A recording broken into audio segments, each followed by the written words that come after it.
What we'd like to show you tonight is the IPF spotlights. These are a hybrid beam pattern that combines both long distance with lots of side visibility also, so really good light spread. These lights we use as either standalone, or we also use them with our Predator integration kits on the Ford Ranger.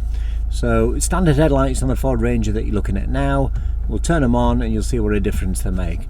So we'll go for a little drive and we'll see what you think to them. So we're on at the minute. These are the IPF lights, they're on, that's without, and back on again.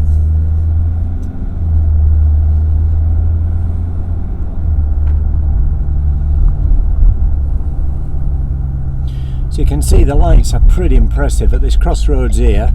If we knock them off, you can hardly see the crossroads. You turn them back on again, what a difference these are.